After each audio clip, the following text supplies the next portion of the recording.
Hello guys, today I'm going to talk about The Incredibles 2. Oh my god, this was awesome. It was released, of course, in 2018. It was rated PG. Take your kiddies to see it. It's an hour 58 minutes long. It has 8.1 out of 10 on IMDb with about 91,000-ish user votes and 80% on Metacritic. It stars Craig T. Nielsen from Poltergeist and Holly Hunter from Broadcast News. It's directed by Brad Bird from Iron Giant from the first Incredibles movie. It has 93% on Rotten Tomatoes by critics with about 298 critics and 87% by audiences, about 3,200-ish user audiences. Critics' consensus on Rotten Tomatoes is that Incredibles 2 reunites Pixar's family crime-fighting team for a long-awaited follow-up that may not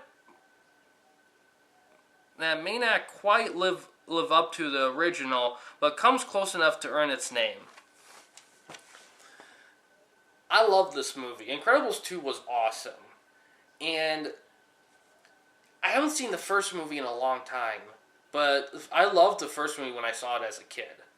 I will say this, the short in the beginning bow is so fucking meta. It's so fucking awesome that it deserves its own real little thing, but I'll just say it's awesome, but at the same time, it's very shocking. It shocked people in theaters, and people talked about it for a long-ass time. I think people are still talking about it, a little bit at least. So, that one, I love that one. Some people may not get it, but I got it. So, I got what it was meaning. So, I'm just saying that short was pretty cool itself. But Incredibles 2 was awesome. In the first movie, it's like, the first movie, I heard a lot of talk about, I think the second movie, it does everything even better than the second one. Like, I feel like there's more balance with the family characters. Like, in the first one, some people thought that the first one focused too much on the dad and not enough on the whole family. Now, in this one, some people may say that it's kind of a plot reversal where the story is focused a little bit more on the mom. I don't think that's really giving away anything because it's said in the trailer. But I'll tell you this, while it does focus on a mom, the balance is awesome. The jokes were great. It was such a funny movie. So funny. Everything was great. The score was great. Acting was great. The animation was awesome. Score was great. And I love the world it's in. The world in The Incredibles gets explored. You really start to see a lot of little things in the world, like a lot of 50s, 60s influences. That's really cool. And you saw some Pixar characters kind of casually drinking. It's just kind of funny to imagine Pixar characters having like a rum and coke or a fucking whiskey or scotch. It's so crazy. It's like fucking Mad Men in there. But I would say the only weak thing in the movie is the villain. At first, the villain had a pretty cool look, but once you find out the villain, it's kind of a mystery in that it could either be this character or that character. It's kind of 50-50-ish, but you figure out the character, you figure out their motivation. At first, like, okay, this motivation, it can work, but it's not really handled super well. So the weak point of the movie is the villain.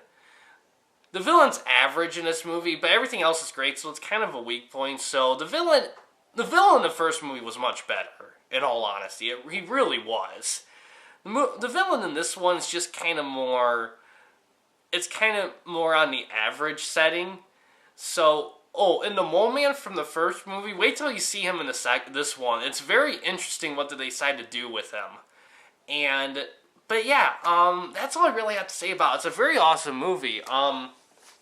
Please check it out. It's not on a movie DVD yet, but I'll tell you this. I'm going to get Blu-ray of The Incredibles in this one too, and I know for sure they're going to do a third one, without a doubt. But yeah, that's all I really have to say about it. Not a lot. If I had to pick which one's better, it's hard to say. I haven't seen the first one in a long time. I will say, based on the numbers, it seems like the second one's doing much better in the audience rating than the first one, but the first one's so loved by everyone that's kind of hard to say which one's better.